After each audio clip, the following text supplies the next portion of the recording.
My name is Zara Sterling, and I'm 33 years old.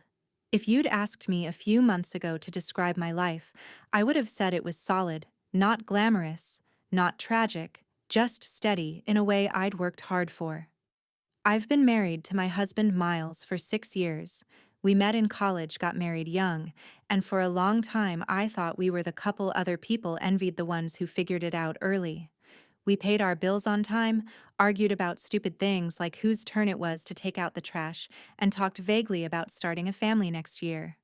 Like next year was a country we'd definitely visit eventually. I was wrong about a lot of that. The first crack didn't look like a crack. It looked like Miles being weirdly happy. About 3 weeks ago, he came home from work with this particular kind of energy. Not suspicious, just sparked. He was on his phone, more smiling at messages that he'd swipe away when I walked into the room. "What's up?" I asked one night as he leaned against the kitchen counter, grinning at his screen. He locked his phone like it had reflexes. "Just work stuff," he said, and changed the subject. Miles works in project management at a mid-sized pharmaceutical company. Product launches, campaigns, endless meetings. Him being on his phone a lot wasn't unusual.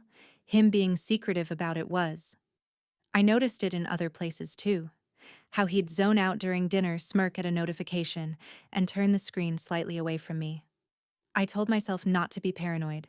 We'd been together long enough that I trusted him more than my own insecurities. His company's annual holiday party was coming up. He'd brought me every year.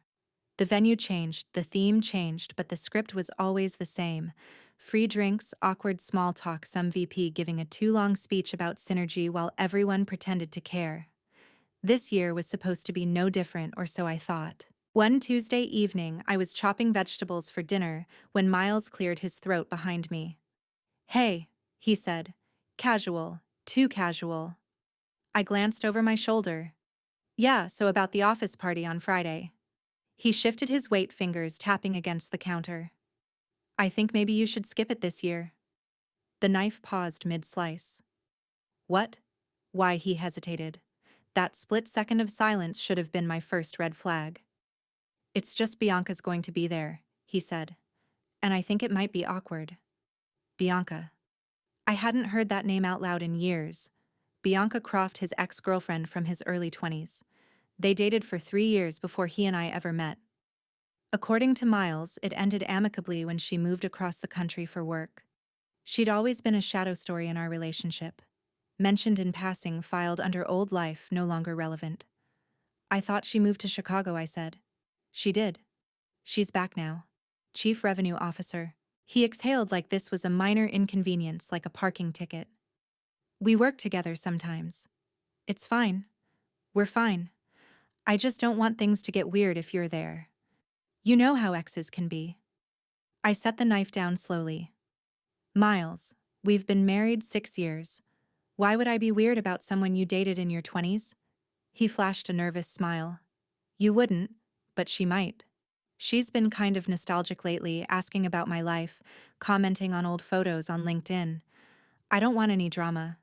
I'd rather just go have a drink with the team and come home early." Something in his tone scraped against my nerves. It wasn't what he said. It was what he didn't. "If she's making you uncomfortable, report it to HR," I said. "That's what they're there for." "It's not that serious," he answered quickly. "I just think it's easier if you're not there. Just this once." "Please, Liv." He only calls me Liv when he wants something. I looked at him, at the man I'd built a life with, and told myself I was being dramatic. People have exes. People have office politics. Not everything is a betrayal. "Fine," I said, "just this once." I agreed because I trusted him. Because in 6 years of marriage, he'd never given me a reason not to. What Miles didn't know was that 2 months earlier, I'd been quietly headhunted for a vice president of strategy position at his company. A recruiter reached out to me about an operations role. I'd gone through 3 rounds of interviews with corporate, all remote, none involving the local office where Miles worked. I'd signed an offer the week before. Starting Monday, I would be the new vice president of strategy for his company. The CEO, Arthur Vance, wanted to introduce me to the regional staff at the holiday party. "Let's make it a surprise," Arthur had said over Zoom, smiling. "It'll be a great moment. We'll announce you at the executive table."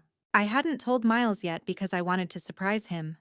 I pictured his face lighting up when he realized we'd finally be working in the same city in the same building. I imagined him proud. The irony makes my chest hurt now. Friday night, Miles spent almost 2 hours getting ready. That wasn't unusual for him. He liked to look sharp, but there was an extra layer of effort this time. He wore a slim-cut navy suit I'd never seen him wear to regular work events. When he stepped out of the bedroom, he smelled like the cologne he reserved for special occasions. "How do I look?" he asked, smoothing his tie. "Good," I said. And he did. He looked good enough that my stomach twisted. He kissed me on the forehead, not the mouth. "Don't wait up," he joked. "Kidding. I'll be home early." The door closed behind him. The apartment felt too quiet. I waited an hour, then got ready myself. I chose a simple black dress and a blazer. Understated professional. Not the kind of outfit you wear as someone's date, but the kind you wear when your name is going on an org chart. At 8:15, the car Arthur sent pulled up in front of our building. The driver opened the door with a polite, "Miss Sterling." The hotel ballroom was already buzzing by the time I walked in. Warm light, clinking glasses, the distant thump of a DJ playing safe corporate-approved music. Laughter floated over small clusters of people in cocktail attire. Arthur spotted me almost immediately and waved me over to the executive table near the front. "Zara, glad you could make it," he said, standing to greet me. "Everyone, this is Zara Sterling, our new Vice President of Strategy. She starts Monday." I shook hands, smiled, exchanged the usual pleasantries. Across the table sat a woman with sharp cheekbones, a sleek bob, and an expression that said she knew her worth, and then some. "Zara, this is Bianca Croft, our Chief Revenue Officer," Arthur said. Of course she was. Bianca extended a hand. Her grip was firm. "Welcome aboard," she said. "You're going to love it here." I smiled back. The kind of polite, neutral smile you practice in mirrors before big presentations. "I'm sure I will." She didn't recognize my last name. Miles and I kept separate names for professional reasons. In this moment, it felt like a cruel joke. The universe had been waiting to spring. As we talked about nothing targets territory's next quarter's projections. I scanned the room for Miles. I spotted him near the bar laughing with a group of coworkers. He hadn't seen me yet. Bianca's phone buzzed on the table. She glanced at it and smiled slowly. The kind of smile you don't wear for a group chat about budgets. She typed a quick response, then set the phone down, still smirking. "Hot lead," Arthur teased. "You could say that," she replied lightly. He chuckled. "Your partner here tonight divorced, actually," she said. 2 years now, but I'm working on something promising." My skin prickled. "Anyone I know?" Arthur asked, taking a sip of his drink. Bianca lowered her voice, but not enough. "Let's just say I'm rekindling an old flame." She said, "We dated years ago before he got married. His wife, some tech girl who works from home, barely pays attention to him. He's been very receptive." Every word landed like a pin in my spine. Arthur laughed, oblivious. "Well, keep it discreet. We don't need HR knocking." She waved a hand. "Please, it's harmless for now." I stared at her and the gleam in her eyes. Slowly, I followed her line of sight across the room to Miles. He was leaning against the bar, his posture relaxed, phone in hand. It buzzed. He looked at the screen, and that same secret smile curved his mouth. I didn't remember standing up, but suddenly, I was on my feet. "Excuse me," I said, my voice sounding too calm to belong to my body. I walked toward the bar. The crowd seemed to part without me asking. My heels sounded too loud on the carpet, even over the music. Miles saw me when I was about 10 feet away. His face didn't just go pale, it went blank, like someone had yanked the power cord out of his brain. "Zara," he breathed. "Behind me." I heard Bianca's footsteps falter as she realized where I was heading. "Arthur, you've met Miles, right?" I said as I reached the bar, my tone still polite, almost bright. "My husband, the one I wasn't supposed to bring tonight." A few of his coworkers turned. The music volume seemed to drop. Or maybe that was just my pulse roaring in my ears. Bianca caught up, stopping a few feet away. "Miles," she said weakly. I looked between them, then back at her. You were just telling Arthur about an old flame you've been rekindling, I said. The married one with the tech wife who works from home and doesn't pay attention. That wouldn't happen to be my husband, would it? The color drained from Miles's face, his mouth opened and closed soundlessly. Bianca's eyes darted between us, confusion turning into horror as puzzle pieces clicked into place. You're Zara Sterling, I said, your new vice president of strategy. Silence rippled outward from us like a shockwave. Conversations died mid-sentence. Glasses hovered mid-air. I pulled my phone from my clutch and opened my text thread with Miles. I scrolled to the message where he'd asked me, begged me not to come tonight. You told me to stay home so it wouldn't be awkward with your ex, I said quietly. Turns out awkward doesn't begin to cover it. I looked at Miles. Really looked at him. The man who'd sworn I was his home. Here's what's going to happen, I continued. I'm going to leave. You're going to figure out how to explain to HR why your wife and your CRO were just having this conversation at the bar in front of half the company. My voice didn't shake. That almost scared me more than if it had. I turned to Bianca, and for what it's worth, I added, I don't need to make this ugly. The truth will handle that all by itself. Then I walked out of the ballroom without looking back. Behind me, I heard glass shatter. I didn't know if it was a dropped drink or something else cracking open. All I knew was that the life I thought I had just ended under warm chandelier light and polite laughter. And I wasn't sure yet what would replace it. I don't remember the walk from the ballroom doors to the curb. I remember the cold air hitting my face like a slap. I remember the valet asking if I needed a cab and my mouth saying, "No thank you," while my hand shook around my phone like it weighed 10 LEBs. I remember one clear thought cutting through the noise in my head. Don't scream. Document. The car Arthur sent had already left, and I was grateful. I didn't want to sit in the back of some branded town car with a logo on the door while my life fell apart. I called a rideshare instead, rattling off my sister's address. Rough night, the driver asked when I got in. Something like that, I said. I didn't cry on the ride over. I stared out the window at holiday lights blurring past, feeling like I'd stepped sideways out of my own life and into someone else's. My sister Penny opened the door in leggings and an oversized sweater, hair piled on her head in a messy knot. Her eyes went straight to my face. What happened? She asked. If I try to say it right now, I'll start screaming. My voice came out flat. Can I just stay here tonight? She didn't ask anything else. She just stepped aside and said, Of course. Come in. Inside the house smelled like cinnamon and baby shampoo. Penny's 2 kids were already asleep. Her husband Greg appeared in the hallway, confusion turning to concern as he took in my dress. My expression the way I was holding myself like I might crack. Do I need to punch someone? He asked.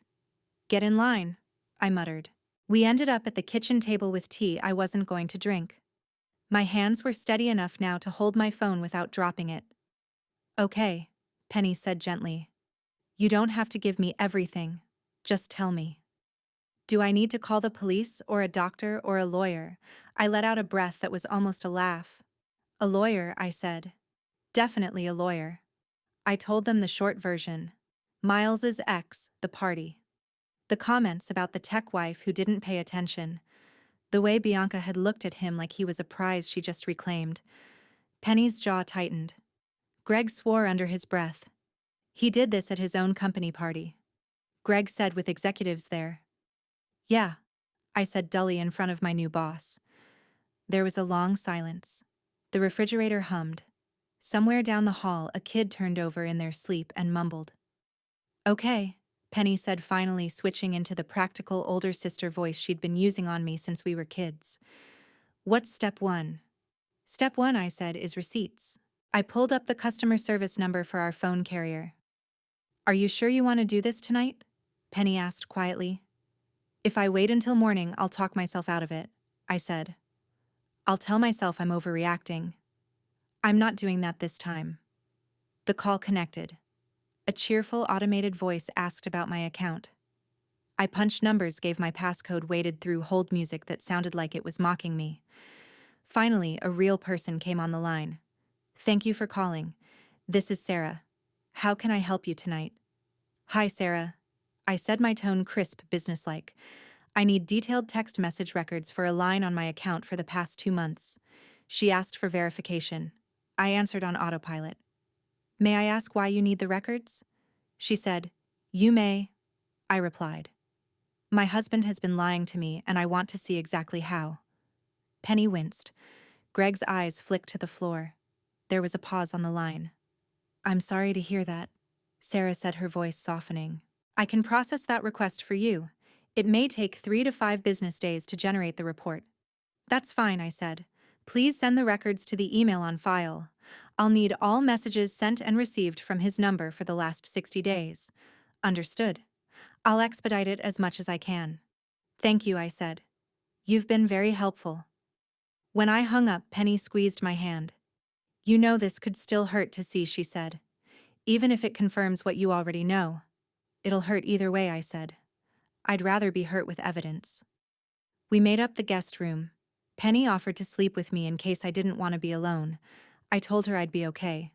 That was a lie, but it was one of the smaller ones in my life right now. I lay awake for hours staring at the ceiling, replaying the party in my mind, the way Bianca had smirked, the private look on Miles's face when his phone lit up the split second when he'd seen me, and every molecule of blood had drained from his body. At some point, exhaustion dragged me under. When I woke up, my phone was vibrating on the nightstand. It was morning light, pale and unforgiving. My throat felt raw, like I'd been screaming in my sleep. The screen was full of notifications. 31 missed calls from Miles, 54 texts, a few from Arthur and HR, which I ignored for the moment, and one new email from the phone carrier flagged as important. Apparently, our premium plan had its perks. I opened it with my heart pounding in my ears. Attached. Please find the requested records for line ending in. I scrolled straight to the PDF columns, timestamps, numbers, and mercifully, a translation function that reconstructed text content where possible based on backup and cloud syncing. It wasn't perfect, but it was enough. I took a deep breath and started reading. The first few messages looked harmless. Bianca asking how he'd been, Miles saying he was good, busy, married life, you know. Little nostalgic nods to old jokes, shared memories. Then slowly the tone shifted. Miles, sometimes I miss when things were simpler. You know, Bianca, when you mean simpler, you mean when you were with me, right? Miles, maybe I do. I felt my jaw clench. Penny slipped into the room at some point and sat beside me without speaking. Greg hovered in the doorway, then disappeared, then reappeared with coffee. They became background noise. I kept scrolling. There were messages about me. Miles. She's always working. Even when she's home, she's in her head somewhere else. Bianca sounds lonely. Miles it is. She used to be fun. Now she just stares at her laptop or plays those stupid games all weekend. The stupid games he was talking about were the weekend gaming sessions I'd taken up after he told me he needed more alone time to decompress from work. I'd given him space. He'd used it to text his ex. Bianca, maybe she doesn't appreciate what she has. Miles, she doesn't. She's become so boring. No spontaneity. She's gained a little weight. Wears the same clothes all the time. I feel like a roommate, not a husband. Gained a little weight. I looked down at my body like it belonged to someone else. The extra softness at my waist that hadn't been there at 25. The kind of changes that happen to a person who lives and works and gets older. Bianca, you always said you wanted excitement.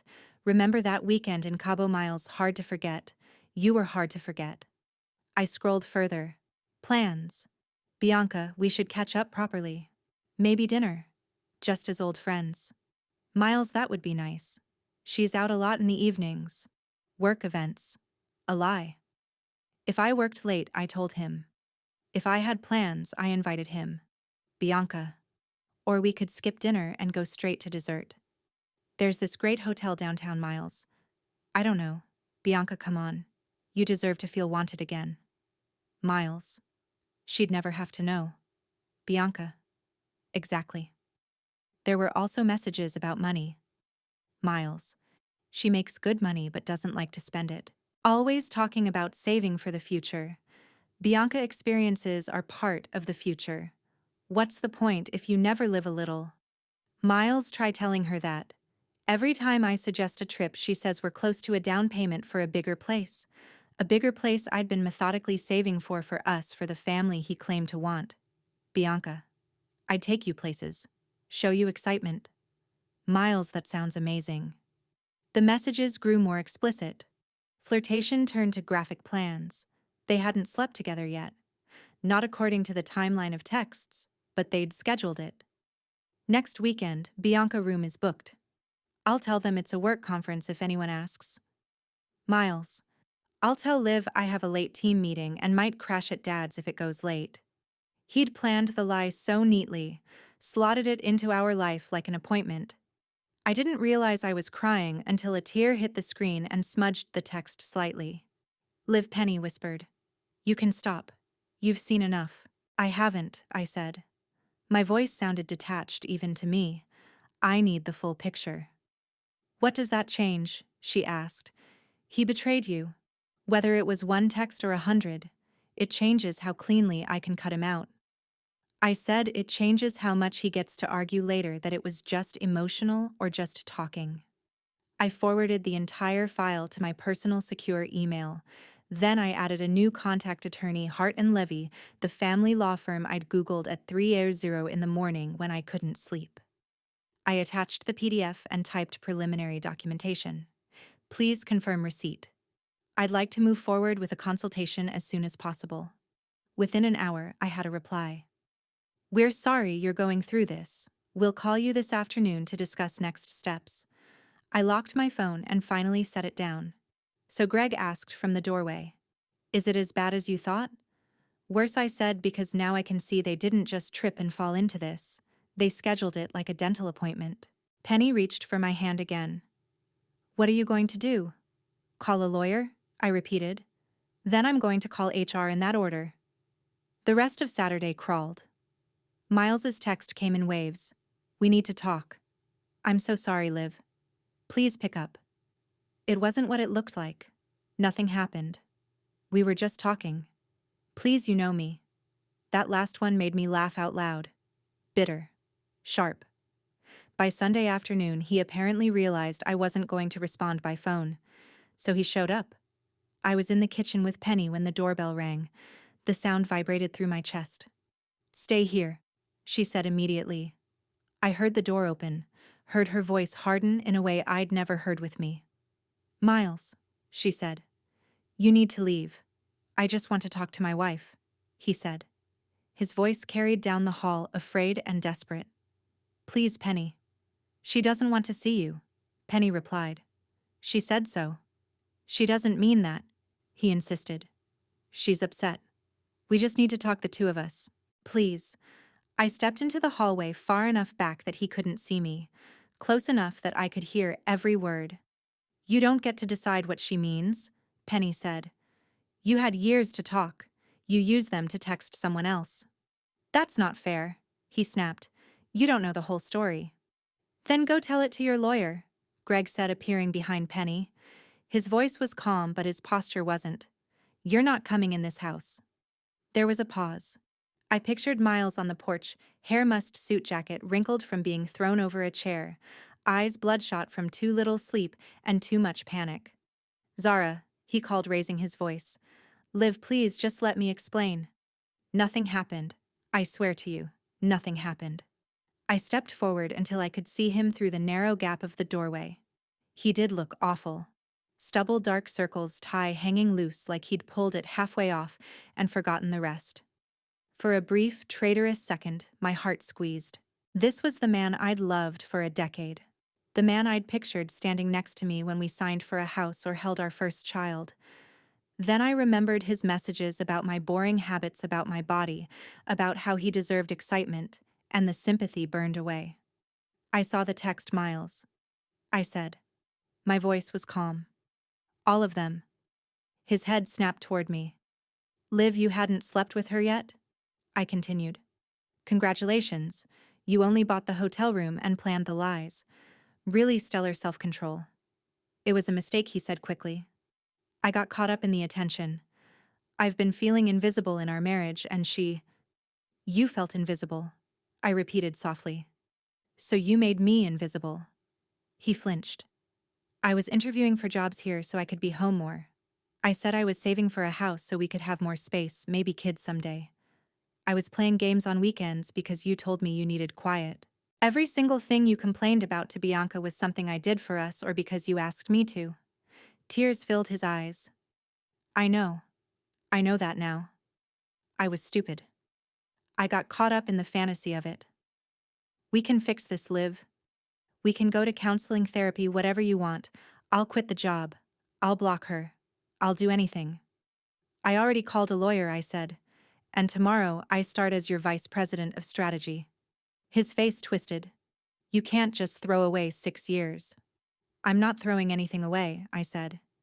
You did that when you booked the hotel room. He opened his mouth, closed it again. I'm going to ask you once nicely, I said. Stop coming to where I am. Stop calling. Stop texting.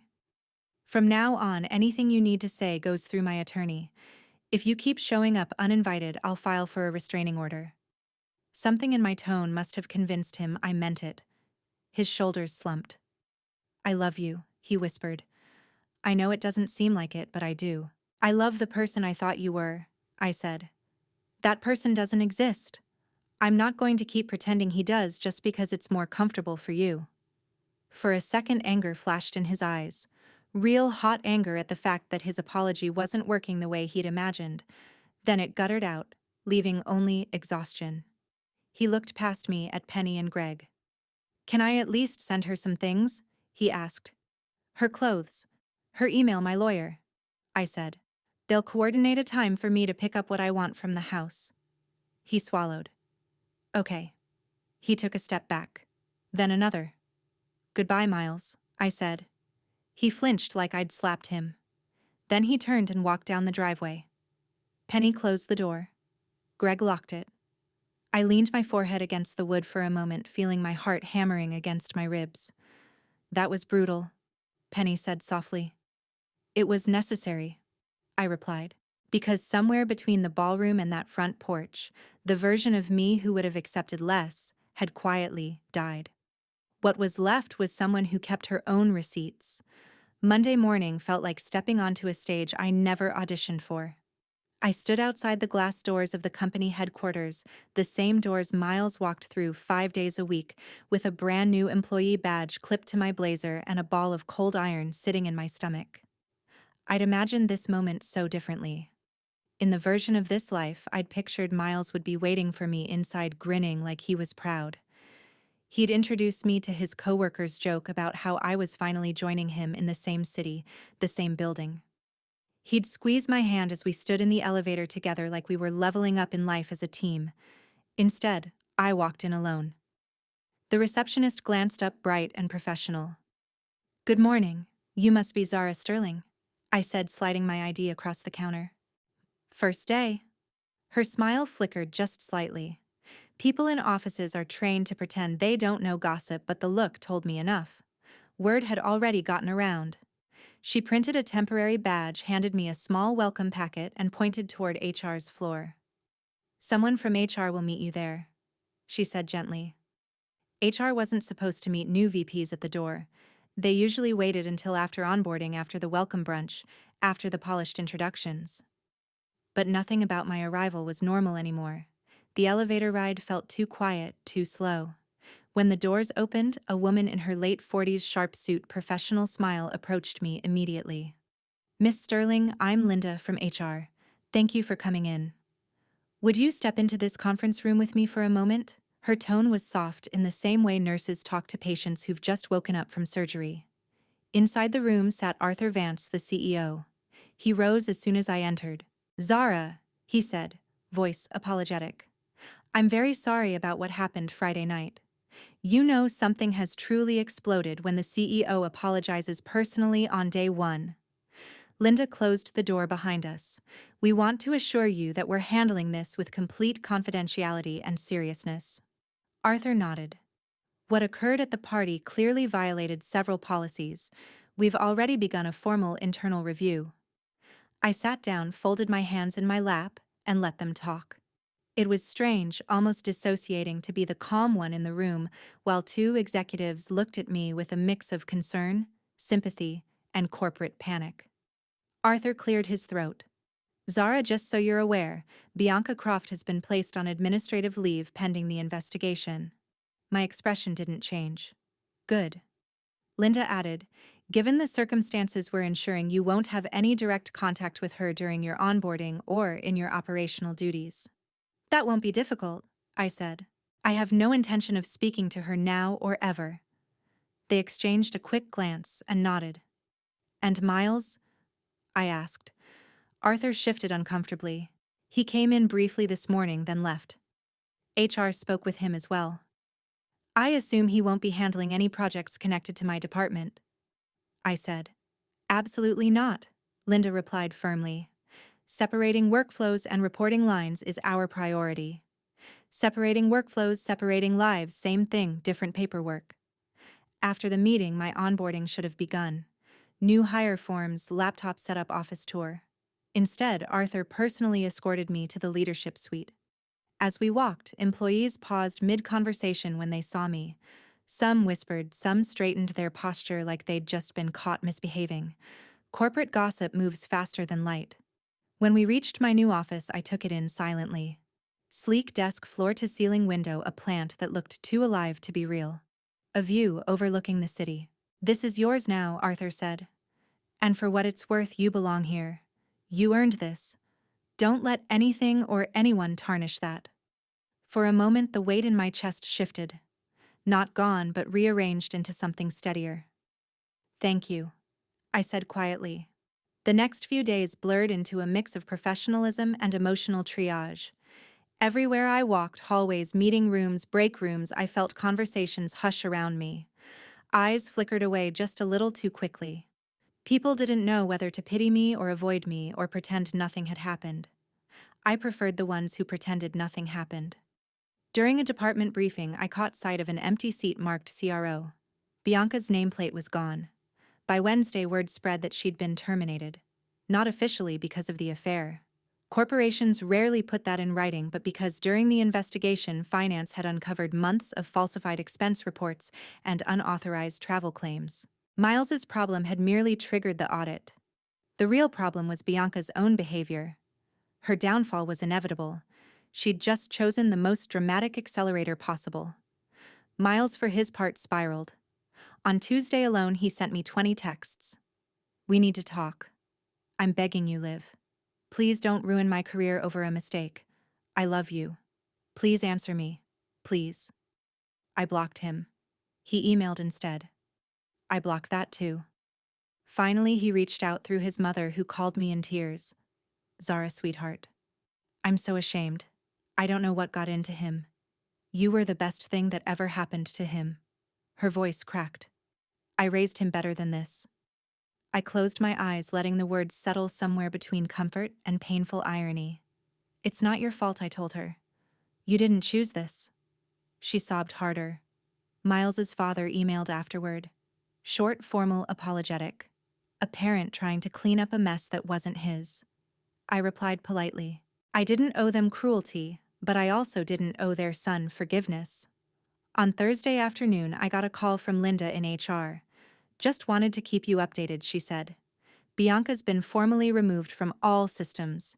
It is securing her accounts, and we discovered some concerning personal communications between her and your husband on company devices. I waited.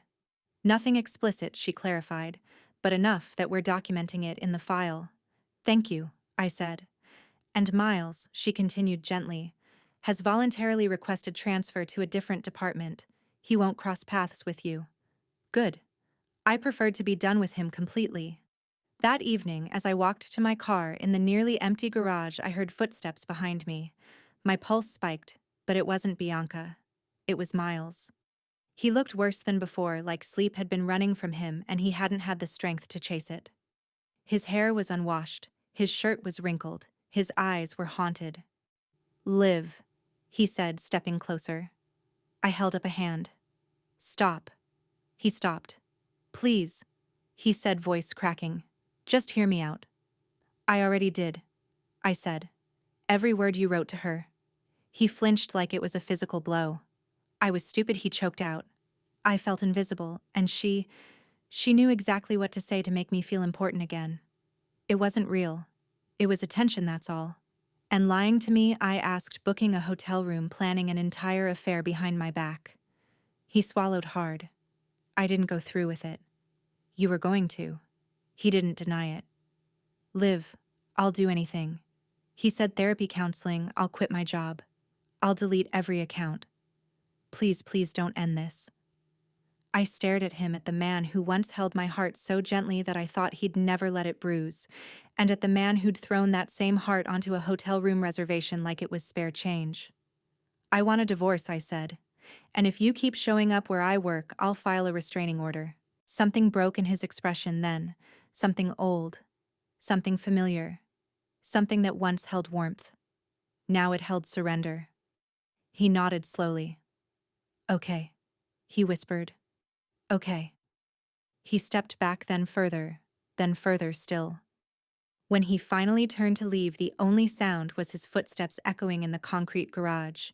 He didn't look back, and I didn't either. 3 months. That's how long it took for the dust to settle. Legally, financially, professionally, emotionally. Not that everything magically healed in that time. It didn't. But the noise softened. The edges stopped bleeding. The constant ache in my chest turned into something dull and manageable. A bruise, not a wound. The divorce moved faster than I expected. Once my lawyer had the text records, the hotel reservation receipts, the timeline, and the HR documentation, the case practically moved itself. Miles tried briefly to push for reconciliation mediation, but my attorney shut that down within minutes. We have more than enough grounds for a fault-based divorce. She'd told me he has no leverage. So he didn't fight. Not really. Maybe he didn't have the energy left. Or maybe he finally understood that some bridges don't burn. They crumble. We divided assets like we were splitting a refrigerator. Marked what belonged to who. Scribbled signatures. Handed over keys. I kept the house. Miles kept his car. We split the savings as fairly as we could. Not because I wanted to gift him anything. Because I wanted to be done quickly. I didn't want a long, drawn-out war. I wanted a clean cut. Meanwhile, the company moved on faster than I expected to. Bianca didn't survive the investigation. Her official termination memo didn't mention her personal entanglements. Corporations rarely do, but it didn't have to. Everyone knew the real reason was the financial misconduct that unraveled once HR started digging. She disappeared from the building overnight. Rumors floated that she fled to the West Coast, that her ex-husband had reopened custody proceedings after learning why she'd been fired, that she was taking time to focus on herself. Corporate translation: her life had detonated, and she was picking up the shrapnel. Miles didn't make it out unscathed either. He stayed at the company, but he was transferred out of the project management leadership track, entirely shunted into an operations-adjacent role under a director who had zero tolerance for drama. The night of the party became office folklore. People stopped whispering when I walked by. Or maybe I just stopped caring. Either way, the story shrank. It became less about me and more about them. 2 adults who made bad decisions in a public place and paid for it. I focused on my job, and I was good at it, better than Miles ever gave me credit for. Arthur, the CEO, complimented my Q1 transition plan. The VP of HR asked if I'd consider joining the Culture and Ethics Advisory Board. People sought out my input, looked up to me, respected me, something my marriage had eroded so slowly I didn't even notice. As for my personal life, that evolved quietly. I didn't date at first. The idea of letting anyone into my space felt invasive, like handing a stranger a fragile object with a crack I hadn't learned to trace yet. Instead, I took care of myself. I joined a gym not because Miles once said I'd gained a little weight, but because I wanted my body to feel like mine again. I cooked meals I liked. Spicy ones, messy ones, ones that made the kitchen smell like garlic and basil and warmth. I reconnected with friends I drifted from because I'd been too busy holding together a marriage with duct tape. I slept without waking up to check if the other side of the bed was empty. And sometimes, yes, I missed him. Not him, the him who existed in real life, but the version of him I'd loved. The one I thought was mine. The one who never existed. That grief was real, but it was clean. 2.5 months after the divorce was finalized, an envelope arrived at my office. Handwritten, no return address. I almost tossed it, but my curiosity won. Inside was a letter from Miles. The handwriting was familiar, tilted slightly to the left, more careful than he used to write. Zara, I don't know if you'll read this. I wouldn't blame you if you didn't, but I owe you honesty. Something I wasn't good at while we were married. He wrote about feeling inadequate, feeling old, feeling like he was stagnating at work while I was growing, becoming someone he couldn't keep up with. He wrote about Bianca, how she made him feel admired, desired, valued, how he'd mistaken flattery for love, nostalgia for connection, and attention for intimacy. I chased validation because I didn't know how to ask you for help without feeling like I was failing. I lied to myself before I lied to you.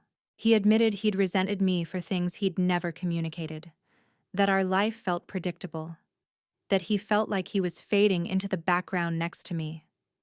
I don't expect forgiveness. I don't deserve it. But I want you to know, you deserve better than what I gave you. I hope you find someone who sees your worth before they lose it. I will regret losing you for the rest of my life. I folded the letter neatly and placed it in a file. Not a sentimental one, a legal one just in case. I didn't cry. I didn't rage. I didn't feel vindicated. I felt done. Completely, absolutely done. Last Friday, Arthur stopped me after a leadership meeting. Zara, he said, I wanted to give you a heads up. Your name came up in a conversation about succession planning VP track. Nothing immediate, but keep doing what you're doing. I nodded, thanked him, and walked back to my office with a calm heart. A year ago, I would have rushed to text Miles to share the accomplishment, to imagine him hugging me in the kitchen, telling me he was proud. Now I told Penny. She screamed. Greg said he always knew I'd outrun everyone. Later that night, I sat on my balcony with a cup of tea listening to the quiet hum of the city, and I thought briefly about the moment that used to replay in my head on a loop. The ballroom, the chandelier light, Miles's face draining of color when he saw me the instant his secrets collided with my truth. I don't feel satisfaction remembering it, just clarity, because truth isn't revenge, it's a mirror. He shattered ours, and I finally walked away from the shards. I'm not better than okay. I'm becoming myself again. Maybe this story touched something inside you, a moment you lived, a feeling you once carried. If it did, share your thoughts or your own experience in the comments. And tell me where you're watching from so I can create more stories just for you.